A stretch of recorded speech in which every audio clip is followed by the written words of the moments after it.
I woke up like any other day, I supposed. The sun spilling through our bedroom window felt warm. It always felt a bit too warm, too bright in this house, like everything here was turned up just a notch higher than it should be. I made my way to the kitchen, the smell of freshly brewed coffee already in the air. Adam always got up before me, always had everything ready. It was one of the things I used to find charming. Now, I don't know. I sat down at the large oak table. My coffee mug, the one with the chipped rim I always meant to replace, was waiting. Adam was across from me, buried in a newspaper, the rustle of pages the only sound.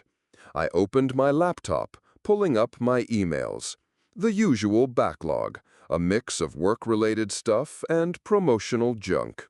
I had a busy day of remote work ahead, or so I thought. A new email popped up. From Brenda, a colleague. Subject, Urgent Meeting, Project X. My stomach tightened a little. I had a deadline looming. I clicked on it, starting to type a reply, something about needing to reschedule or joining late. But then, the screen flickered. A quick, almost imperceptible glitch. And before I could type another letter, the email had been sent. My sent items showed it, a fresh reply from me. Emily can't join. She's busy enjoying family life. My fingers froze mid-air. I stared at the screen. That wasn't my email. I hadn't typed that. I hadn't even thought about sending that. And the wording, enjoying family life? It sounded so out of character. So sweet. Too sweet. A shiver ran down my back. I looked at Adam. He was still reading his newspaper, seemingly oblivious, his profile calm and normal. I took a deep breath. Right. Maybe a glitch. A really weird glitch. My head felt a little hot. Stress, probably. Just stress. I really needed that water. I stood, walking to the counter, pouring myself a glass of iced water. The cubes clinked, loud in the quiet house. I tried to push the email incident away, tried to rationalize it. Maybe I had leaned on the keyboard without realizing? No, that was ridiculous. My brain felt tired, trying to fit this square peg into a round hole. When I turned back, Adam had put his newspaper down. He was looking at me, a soft smile on his face. "My love," he said, his voice warm, almost too smooth. His eyes, they didn't quite meet mine. They seemed to look through me, or maybe past me, at something I couldn't see. The smile stayed fixed, a little too wide. And that's when I felt it again, that weird coldness, like a draft whispering through the closed-up house, even though every window was latched tight, the heating on. It ran all the way down my spine, a nasty little tickle. I gripped the glass tighter. "Right," I mumbled. My voice sounded thin, even to me. "Yeah, I know. I still need to reply to Sarah. She was asking about something." It was a lie. I hadn't received a message from Sarah. But I needed to do something, anything that felt my own. A small test. I picked up my phone, my thumb hovering over Sarah's contact. I needed to see if I could talk to her, to anyone. I sat there, on the sofa, scrolling through my social feeds, pretending I wasn't waiting. A minute passed, 2, and then my phone vibrated. A notification popped up on the lock screen. A message from Adam. It said, "Thinking of you, my love." I felt a smile touch my lips. He was sweet, I guess. He always was. But wait, my phone hadn't rung. It hadn't made a sound before the notification. Just buzzed. A small, silent vibration. A quiet, almost shy notification. My brow furrowed. I slid my finger to unlock the phone. Just as the screen lit up, that familiar ting sound echoed, sharp and clear. And there, in our chat, was Adam's message, precisely what I had just read on the lock screen. Thinking of you, my love. I put the phone down, slowly. My hand felt a bit shaky. A glitch. 2 glitches in one morning. My mind raced, trying to find a pattern, something logical. It was probably just phone lag, or maybe I was just too tired. I was definitely tired. I closed my eyes, trying to just breathe. Later that night, I was in bed, pretending to read a book, the pages a blur. Adam was beside me, already asleep, his breathing deep and even. The room was dark, except for the soft glow of my reading lamp. And then, a sound, so faint I almost missed it. A whisper, right beside my ear. I love you. My heart jumped. I stiffened, my eyes wide open. I turned my head slowly, looking at Adam. He was still, utterly still, fast asleep. There was no way that came from him. I wanted to tell myself I was imagining things, that my mind was playing tricks. I pressed my eyes shut, counted to 3. Come on, Emily, I told myself, you're just making yourself crazy. I opened my eyes again. For a moment, nothing, just the quiet hum of the house. And then it came again, clearer this time. Not from my ear, not from the air, but from inside my head. I love you. It wasn't Adam's voice. It wasn't my voice. It was just there. A thought, but not my thought. A sound, but not a sound I could hear with my ears. It resonated, a hollow echo in my skull. I felt my hands clench into fists beneath the duvet. The next day, I called Sarah. I needed to hear a normal voice, someone outside this house. Sarah was my oldest friend, the one who always told me straight. It's just, I don't know, Sarah, I whispered into the phone, hunching in the corner of the living room, trying to lower my voice. Things feel off, with Adam, with the house, like I'm being watched, and the way he just knows things, and those emails. As I talked, I saw him. At the edge of the screen, in the background, Adam. He had just walked into the room. He didn't say anything, just stood there, smiling, a warm smile, a good husband smile. My love, he said, his voice carrying easily to where I was crouched. He walked closer, his head tilting, appearing even more clearly on the video call. Who's this? Sarah, isn't it? Long time no see, dear. Sarah's face on my screen went a bit blank. Her eyes flickered. Oh, Adam, she said, her voice sounding weirdly strained.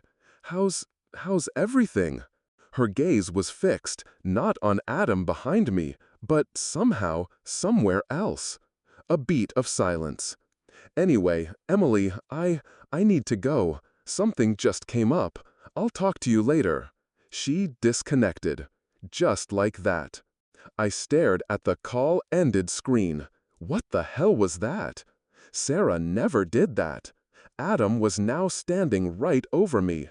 He took the phone gently from my hand. His smile, still there, didn't waver. But his eyes, they weren't looking at me. They were looking at the phone screen, now dark.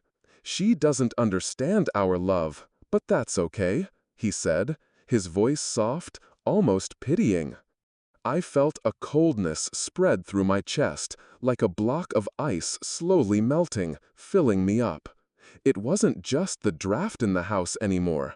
This was inside, deep inside. A sound, but not a sound I could hear with my ears. I walked to the bathroom, just to be alone, just to escape his presence. I looked at myself in the mirror. I looked frayed, exhausted.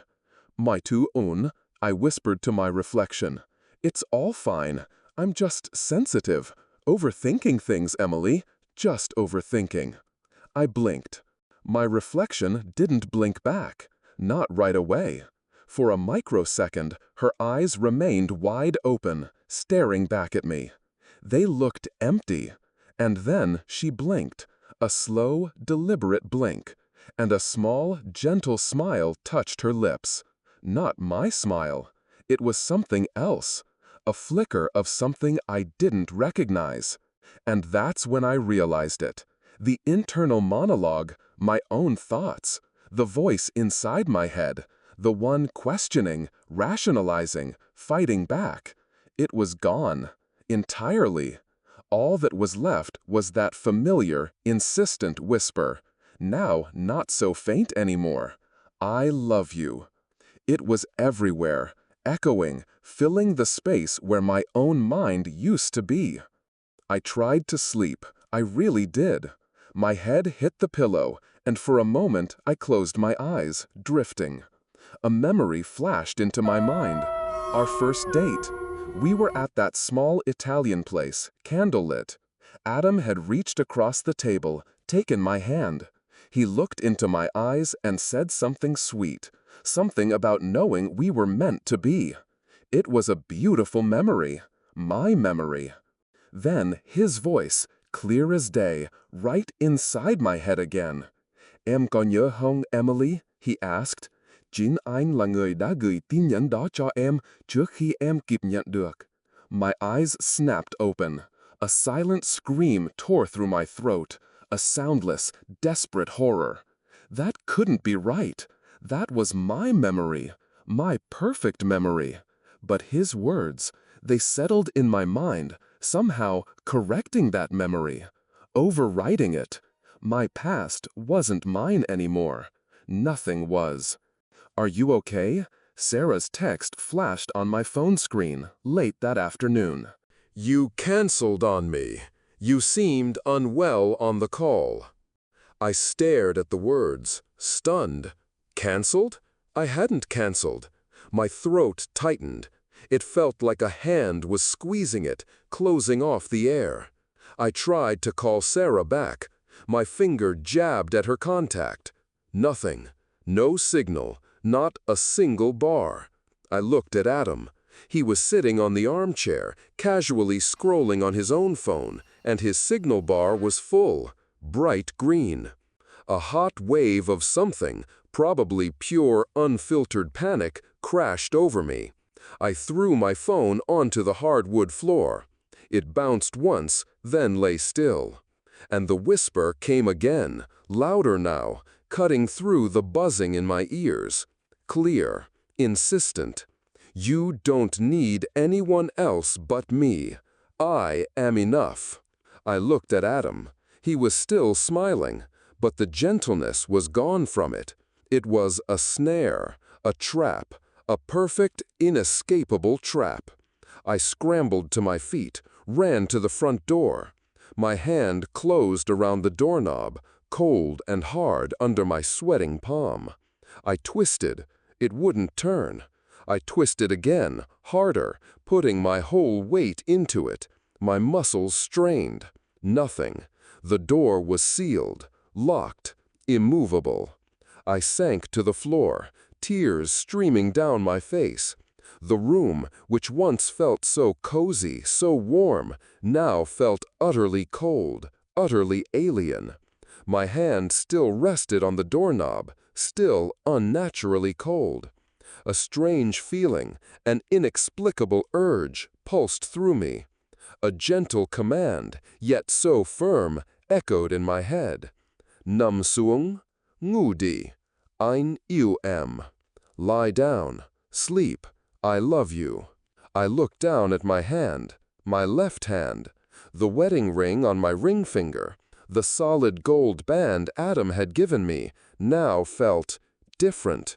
It seemed to have fused with my skin. And just beneath it, curling around my finger, a thin, delicate line of vivid red had appeared. A tiny, spiral-shaped vein, like a thread of blood. It pulsed faintly, and as I watched, horrified, it seemed to be slowly, steadily crawling up my arm. I suppose I woke up. I really don't know. The feeling of waking up, that crisp moment of consciousness, it wasn't there. It was more like becoming aware. My eyes simply opened. The bedroom still held that too warm, too bright quality, like someone left a filter on the world. I still had that sense of a missing thought, a gap where my own voice used to be. Just the faint echo of, "I love you," humming in its place. I had to get out. That was the first clear impulse that felt like mine. I needed answers, something solid, something that wasn't Adam or this house. The library. Yes, the public library. A place of facts, of old things, of quiet and anonymity. Adam wouldn't be there. He hated public places. I got out of bed, the duvet feeling heavy, clinging to my skin. My legs felt sluggish, not exactly tired, but not fully connected. I stumbled a little on the rug, a small jolt, but I barely registered it. It was like I was wrapped in cotton. Kitchen next. I needed my car keys. They always hung on a small, ornate hook by the back door, right next to where I kept my purse. Habit, routine. Those things felt important now, like tiny anchors. I walked over, my movements stiff, trying to ignore the creeping cold that now felt part of my very bones. I reached for the hook. My fingers brushed the cold metal where the keys should be. Nothing. Just an empty hook. My breath hitched. I knew I put them there last night. I always did. Always. A small habit, a small anchor. I turned quickly, looking around the kitchen. My purse was hanging there, on its hook, oblivious. It only took a second, that turn of my back. A fraction of a second. I faced the key hook again. Still empty. Then I saw them. Lying on the narrow windowsill, above the sink, nestled amongst a small collection of dried herbs Adam grew. My car keys, glinting slightly. I had never, not once, ever put them there. It made no sense. Why would they be there? How? My mind tried to scramble, to find a reason. Adam, maybe? He sometimes moved things, tidied up. But the keys? And why there? It was too out of place. Too obvious. A shiver wriggled down my spine, cold and sharp. Just a bit of a laugh, I mumbled to myself. My voice sounded flat. Adam being Adam. I walked over, picked them up. They felt heavy in my hand, colder than they should be. Like something had leached the warmth out of them. I shoved them into my pocket, the metal digging slightly. I needed to talk to Sarah, really talk, not that cut-off mess from yesterday. I needed to see a real, human face, a friend's face. The drive was strange. The road seemed longer, the trees along the side blurring into green smears. The other cars on the road felt distant, almost two-dimensional, like I was watching a movie or maybe playing a video game. My hands gripped the steering wheel, knuckles white. The whisper in my head, "I love you," it was a low hum now, a constant background noise, making it hard to think clearly. My own thoughts felt like trying to shout over a buzzsaw.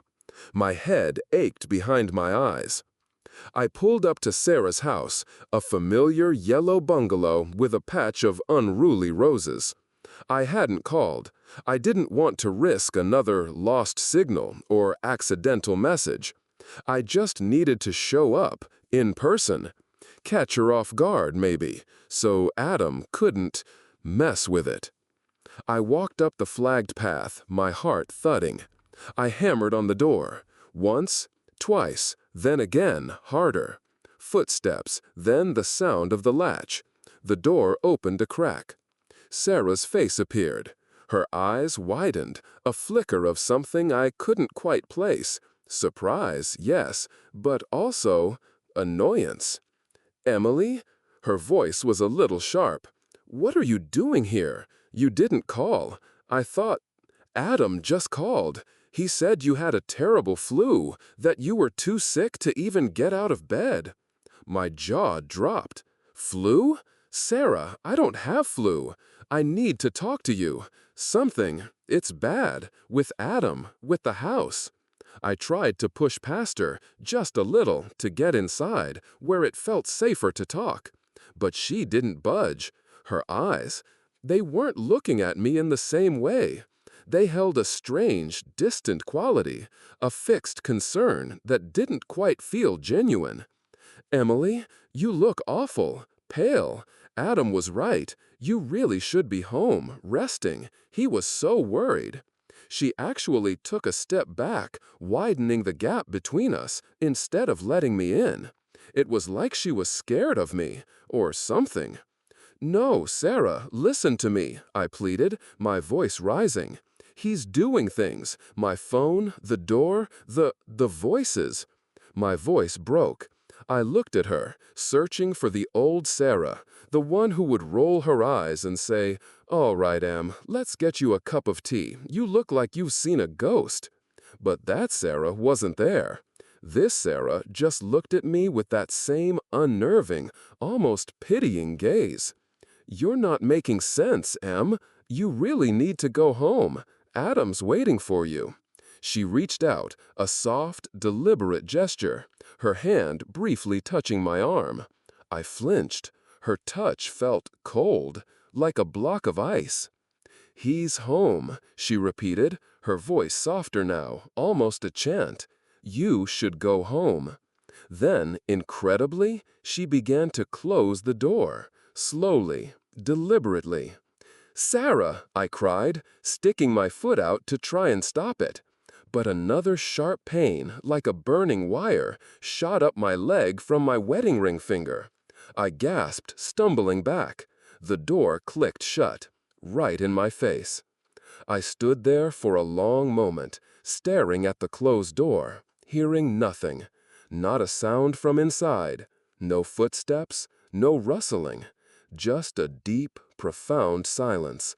It was worse than the arguments, worse than the screaming. Just nothing. Sarah, my best friend, had shut me out. My chest tightened, my eyes burned. I was alone, truly alone. I didn't try to go home again, not yet. I got back in the car, my hands shaking so much I almost dropped the keys.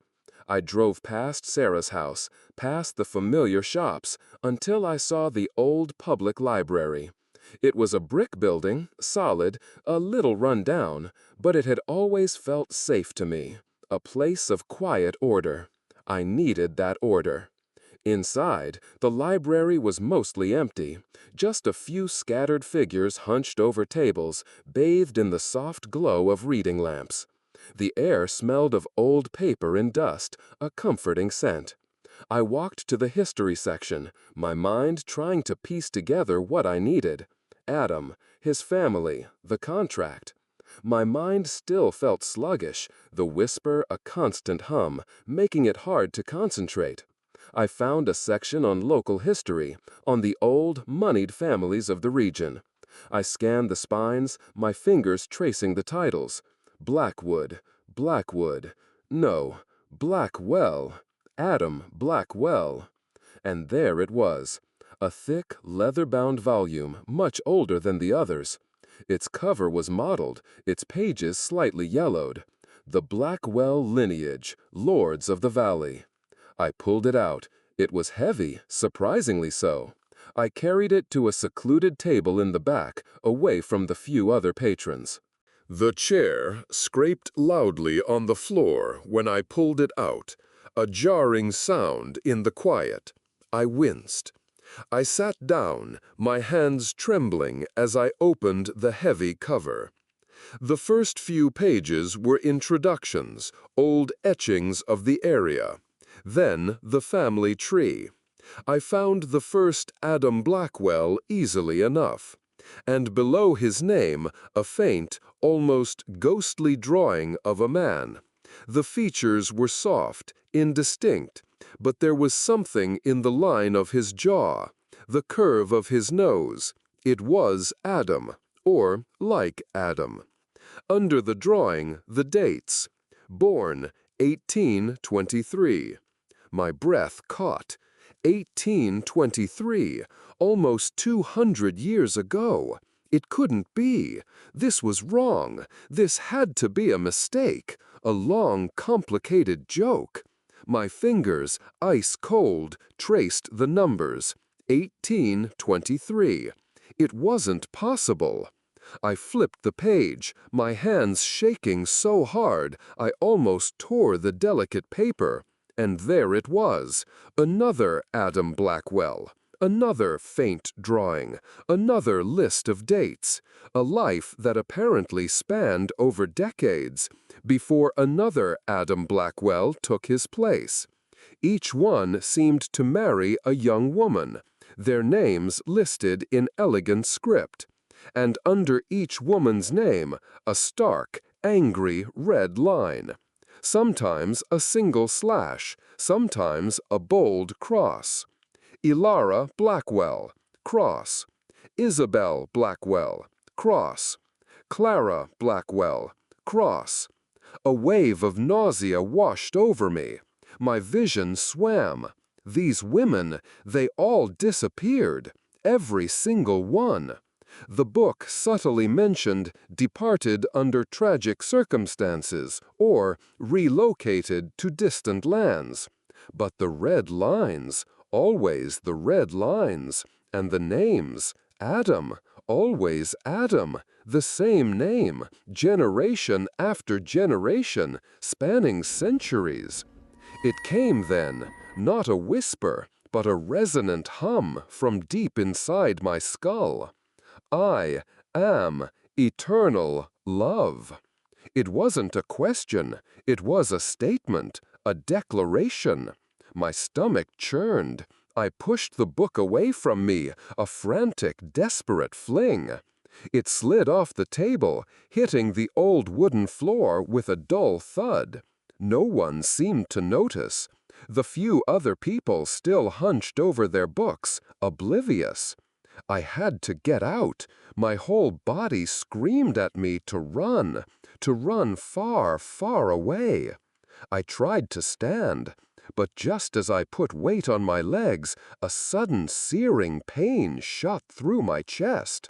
It was sharp, radiating from my left side, like someone had lassoed my heart with a burning wire and was pulling it impossibly tight.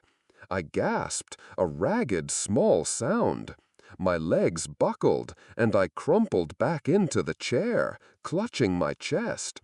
My lungs burned, air refusing to go down. I couldn't breathe.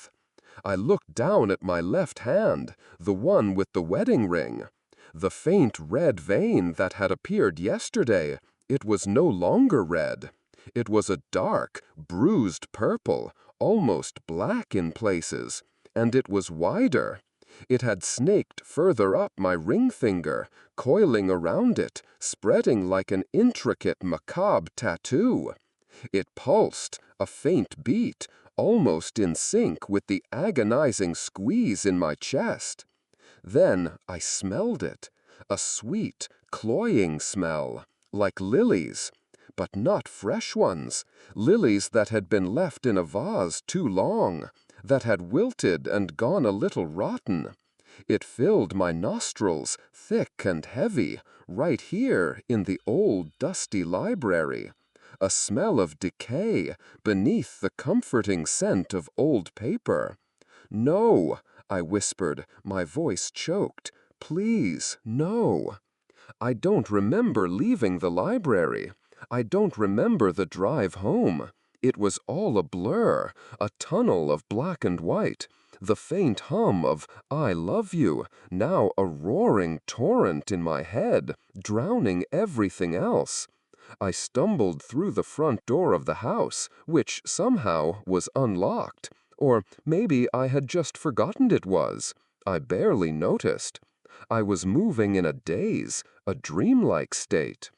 My eyes fell on the small oak table in the entryway, and there it was, a small card. White, stiff paper. It wasn't there before. And on it, in a delicate, unfamiliar handwriting, just 2 lines. The contract is signed. Eternal love has found a new home. My eyes fixed on the words. My body felt like it was moving on its own. My hand, my left hand, the one with the black spiral, reached out. It picked up a pen that was somehow also lying on the table. A slim, silver pen I'd never seen before. And without any conscious thought, without any instruction from my own crumbling mind, my hand moved. It wrote another line, right beneath the existing text. The pen scratched softly against the paper. Eternal love cannot be broken. My hand put the pen down. I stared at the words. It was my handwriting, my familiar loops and curves, but I hadn't meant to write it. I hadn't even thought it. The message, the chilling, possessive affirmation, had simply flowed through me, using my own hand as its vessel. I was already gone. My body was just a tool. I felt a profound exhaustion settle over me. Not just physical tiredness, but a weariness of the soul. I was done fighting. I dragged myself to the sofa, collapsing onto it. My eyes drifted around the room. I needed to know. I needed some proof that I was still me, still Emily. I saw my laptop on the coffee table. Maybe I could try again, search online, find something, anything that made sense. I reached for it, my fingers brushing the cool metal. As I opened the lid, the screen flickered to life. But it wasn't my usual desktop. It was distorted. Everything was off. And then, as if on cue, image after image flooded the screen. Couples, embracing, smiling. But their eyes, all of them, were black. Empty, vacant pools. And certain words on every single image, in every tiny caption, were suddenly bolded, highlighted. Contract, unbreakable, forever. It was everywhere. It was watching. It was in control. I slammed the laptop shut. A wave of dizziness hit me. I felt a tremendous physical weight, like gravity had suddenly doubled its pull. My limbs felt heavy, unresponsive. I tried to stand, to get away from the sofa, the laptop, this room, this thing. My knees trembled, my muscles strained. It was too much effort. I couldn't. I truly just couldn't. My body seemed to weigh 1,000 pounds. Adam wasn't home, was he? I didn't think so. But then, a soft creak, above me, from the master bedroom, upstairs. My head snapped up. Nothing. Silence again. The oppressive, heavy silence of the house. Another creak. This time, closer, on the stairs. 1 step, 2 steps. Each sound echoing in the stillness, amplifying the thudding in my chest. Then the hallway, just outside the living room. Creak. My breath caught. My eyes darted to the doorway. Nothing. Just an empty archway. And then, right behind me, a distinct, soft creak of the floorboards. I spun around, my heart leaping into my throat. There was nothing there. Only the wall, decorated with a framed photograph of Adam and me, smiling, arm in arm. A happy couple. My throat closed. But I felt it. A cold brush, like an invisible hand, had just swept over my shoulder. And with it, that scent again. Sweet, decaying lilies, lingering, a wet, sickly sweetness. My stomach roiled. I had to try, one last time. There had to be another way out. The basement. There was an old cellar door down there, under the stairs. It was mostly for storage, never used, but it had an exterior exit. It had to. It was my only hope. I hauled myself up, each movement an immense effort. My legs were numb, rubbery. I stumbled towards the utility room, pushed open the narrow door. A flight of steep wooden stairs led down into the gloom. The air was cold, damp, smelling of earth and something else, something unidentifiable, metallic. I crept down the stairs, one hand trailing along the rough wooden banister. Below, at the bottom, was a small, grimy space, and in the far wall, a heavy iron door. Old, rusty. This was it. My heart hammered against my ribs, each beat a painful throb. I reached the bottom, my feet meeting the cold concrete. I practically threw myself at the door, gripping the cold, rough iron handle. I pulled hard. It didn't budge, not an inch. It was fused to the frame. "No!" I screamed, a raw, ragged sound that echoed off the concrete walls. I pulled again, straining every muscle in my body. My arms burned, my back screamed. Nothing. It wouldn't move. Furious, desperate, I kicked, once, twice, against the old rusty iron. The clang vibrated through the small space, hurting my ears. I punched it, my knuckles scraping against the rough metal. Pain flared, but I barely registered it. I just kept hitting, kept kicking, tears pouring down my face, my throat raw with silent screams. And then I felt it. The surface of the door, where my hands were still pressed. It was warming up. Slowly at first, then rapidly. It became uncomfortably hot beneath my palms. I stared at the rust, the ancient, flaking rust. It seemed to shift, to writhe, forming patterns, like vague, distorted faces, smiling, laughing faces, taunting me. My blood ran cold.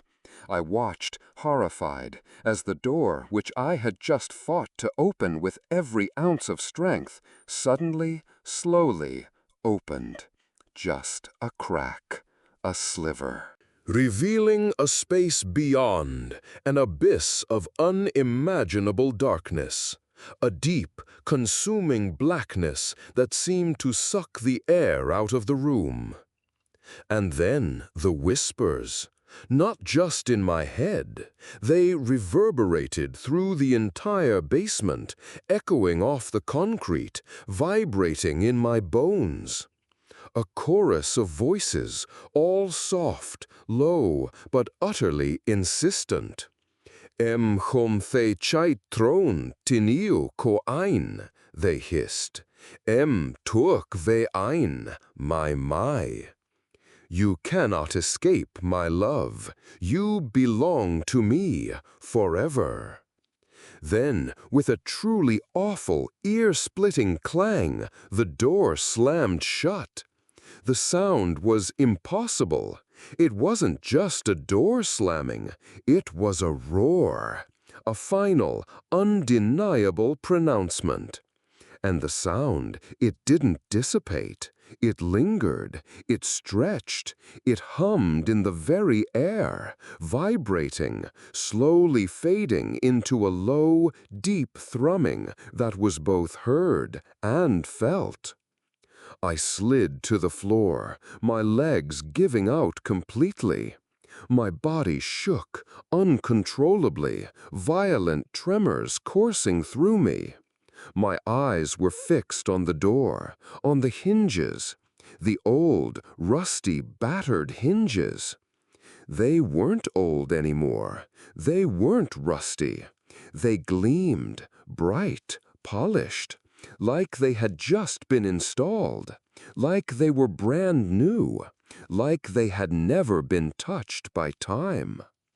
I crawled, slowly, on my hands and knees, back up the basement steps.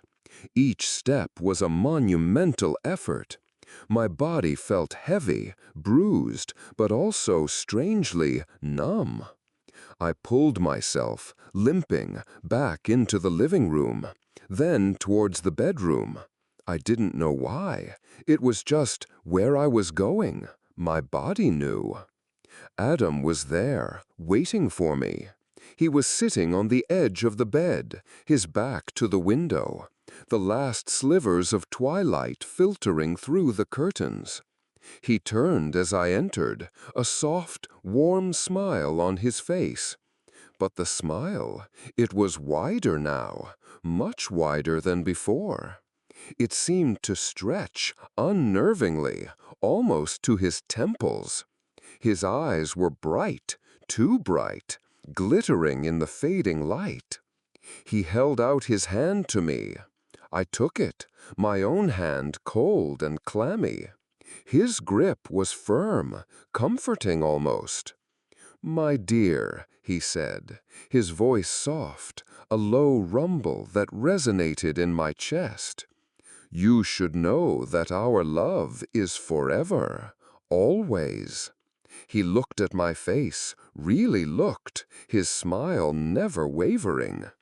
"Do you feel pain, my love?" he asked. "That is love growing. It is simply strengthening its hold." He took my hand, the one with my wedding ring, his fingers gently closing around it. He then carefully, slowly, placed my hand on his left chest, over his heart. I felt it, a beat, a powerful, insistent throb. But it wasn't a human heart. It was slow, deep, organic, like a primitive drum beating from within an empty rib cage. A low, pulsing thrum that vibrated through my palm, through my arm, through my whole body. It wasn't the frantic beat of a human heart. It was something else, something ancient. I looked down at my ring finger, the dark purple vein. It was now a perfect spiral, a clean, intricate black coil, like a tattoo freshly etched onto my skin. It was flawless, and it pulsed, in sync with that slow, deep thrum beneath Adam's hand. My internal monologue, the last vestiges of my independent thought, finally gave way. Nothing, just the profound emptiness. And then the new voice, rising clearly within that emptiness. A warm, sweet whisper, utterly pervasive. My own voice, but not mine. "I love you." I suppose I woke up again, or maybe I just became more aware. It was all so blurry. The hum was still there, the echo of "I love you" in my head, a constant low buzz that made my own thoughts feel heavy, like words trying to form underwater. My body ached, not a sharp, specific pain, but a deep, pervasive ache, as if every muscle had been stretched too far, then relaxed into something almost too pliant. The light in the bedroom was still the same, a strange, warm glow that didn't feel natural, too bright almost, like the sun was trapped in here with me, never setting. I needed to see myself, really see myself. Maybe it would help. Or maybe it would just confirm what I already felt, that I was changing. I dragged myself out of bed, each limb feeling like a foreign object. My joints groaned, but the sound felt distant. I walked to the bathroom. The cold tile floor, a sharp contrast to the suffocating warmth of the room. The mirror. It waited for me, a large, ornate frame that Adam had found somewhere. It used to be beautiful. I stood there, looking at my reflection. My eyes had dark circles beneath them, like bruises.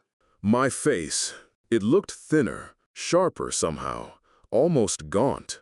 My hair was a mess, tangled and dull. It was me, yes, but not me. Like a picture that had been left out in the sun too long, fading. My lips were cracked. My skin had a strange, grayish tint. I didn't look alive, not really. I closed my eyes, just for a second, to reset, to wipe away the image and try again. Maybe it would look different. Maybe it would just be me, the real me, a normal Emily.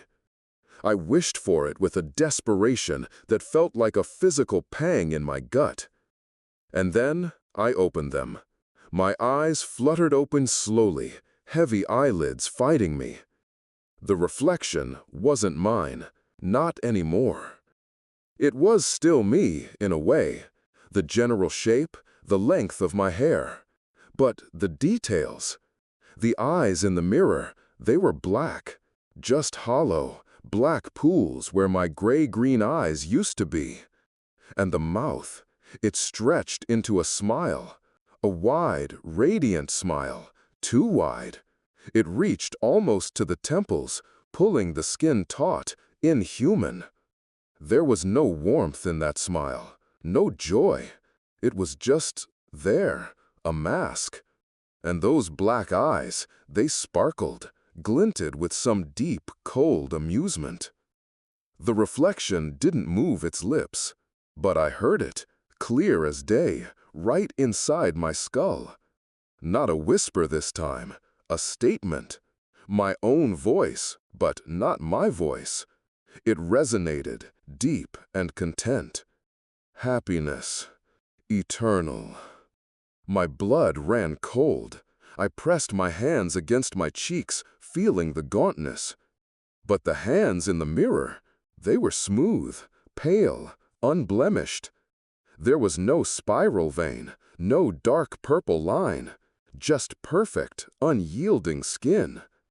My reflection just kept smiling, those black, sparkling eyes fixed on something only it could see. Or maybe it was just looking at me, the real me, with that unseeing gaze. I couldn't look anymore. I staggered back from the mirror, bumping into the vanity, sending a small bottle of Adam's cologne crashing to the floor. It shattered. The sharp, woody scent cut through the cloying sweetness that always seemed to be in the air now. I needed Adam. I needed to talk to him, to shake him out of whatever this thing was. He had to be in there somewhere, my Adam, the one I had signed the contract with. The one who had, for a brief, too bright moment, made me feel loved. Maybe if I could just reach him, he could fight it too. Maybe we could fight it together.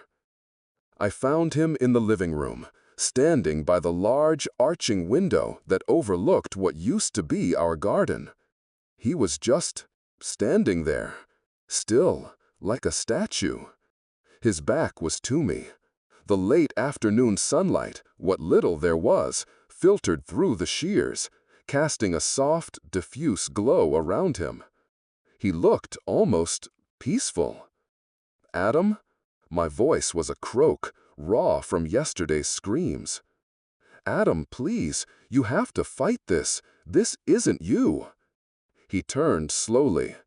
His eyes, they were just like they had been in the library. Empty, vacant. But there was a faint, almost imperceptible sheen to them, like a thin layer of ice. No warmth, no recognition, just a void. He smiled, and his smile, too, was wider than I remembered. A gentle stretching of his lips that felt more like a deformation than an expression. It was the same smile I'd seen in the mirror, a hollow, content thing.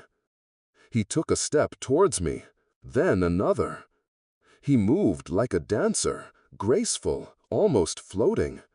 There was no sound from his feet on the wooden floor, no creak, just silence. He stopped right in front of me, tall, imposing.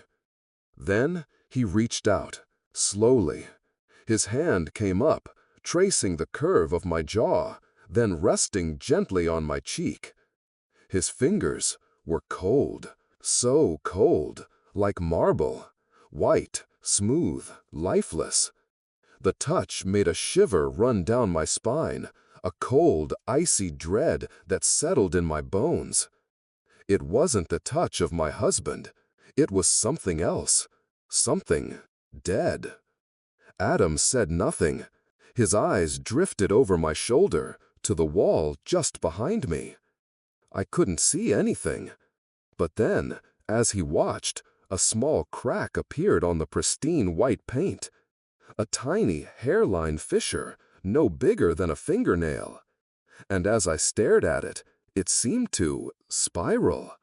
A perfect miniature coil, like the one that was now on my finger. Adam's lips, already stretched, parted just a fraction more. Not a real smile, more like a faint, almost secret smirk. And then, from that tiny, spiraling crack in the wall, it came. That smell. Sweet. Sickly sweet. Lilies. But not the fresh ones Adam used to bring me. These were old now, decaying, and they were concentrated. Like the essence of rot and beauty, all at once. It filled my lungs, making my head swim. My stomach churned. It felt like the house itself was breathing out that scent. This was crazy. This was all just some kind of break, some kind of delusion. I had to find something, proof, something real, something solid that could puncture this waking nightmare. Old books, notes, anything. I tried to turn away from Adam, but his hand stayed on my cheek, immovable, so cold. My legs felt heavy. My mind was scrambling, trying to grip onto a coherent thought. The library had failed me. Sarah had failed me. What was left? I had searched Adam's study before, found nothing but ledgers and boring financial documents. But what if there was something else, something hidden? I closed my eyes, trying desperately to recall anything, any small detail, anything. I needed to find a way to break this thing. There had to be an answer.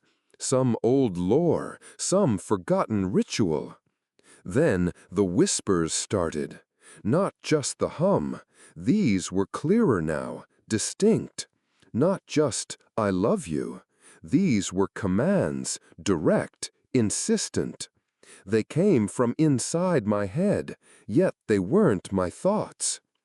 "Don't search," they hissed, a chorus of soft, silken voices speaking through my own internal monologue. "Just love. You belong here. Let it be." I fought them. I really did. I tried to think of other things, my old life, my work, anything, to push back against the tide. But my mind felt like a sponge, soaking up every word. This wasn't just a physical prison, it was a mental one. I pulled away from Adam, his hand finally dropping. I spun around, heading towards the study, just past the living room. I needed a pen, paper. I needed to write down what I was thinking, to anchor myself, to prove I was still me. I found an old notebook on Adam's desk, a plain leather-bound thing. I grabbed a pen, my hands trembling. I sat down, my mind racing. Okay, Emily, what is happening? Write it down, all of it. I pressed the pen to the paper, my vision blurred. I closed my eyes, focusing on one single coherent thought. Adam is controlled. The house is alive. The contract. My hand began to move, but it wasn't writing my thoughts. It was writing something else. The pen scratched across the page, neat, elegant script, like it had a will of its own. My dearest Adam, my eternal love, every beat of my heart yearns for you. Our bond, signed in eternity, is the truest happiness. Forever and always, I adore you. Our destiny is entwined. I watched, horrified, as my hand finished the sentence. It wasn't my voice. It wasn't my thought. It was a message, a testament from me, but not from me. My own hand had betrayed me. The hum in my head grew louder, a deep, resonant thrum that vibrated through my bones. Resistance is futile, the voices whispered, a collective sigh of contentment. Then the house responded. I heard a soft click. I looked up, my eyes darting to the study door. It was closed. And then another click. The doorknob locked. I knew it. Without a sound, it had locked itself. I tried to stand, to test the door, but my chair, a heavy old wooden thing, seemed to shift slightly, not much, just enough to block my path to the door for a fraction of a second.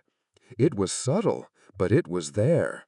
And as I watched, an old Persian rug that lay innocently on the floor seemed to curl, just one edge, enough to be a tripping hazard, enough to make me hesitate. I stumbled back, my heart pounding. I turned, looking into the large, ornate mirror that hung on the wall in the living room, visible from the study doorway. It was the same mirror from the bathroom. My breath caught.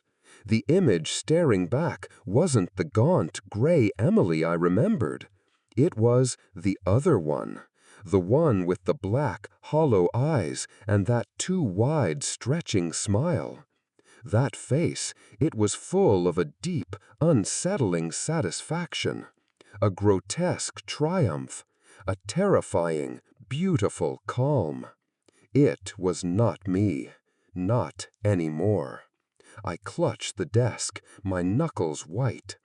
I spun away from it, away from the mirror, away from the study. I had to get out. I had to face Adam. If this thing was in him, if it was in the house, I had to confront it, together.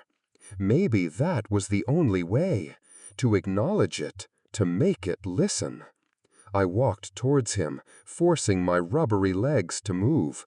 He was still standing by the window, his back to me again. He hadn't moved, hadn't even acknowledged the locking door, the shifting rug, the shattering cologne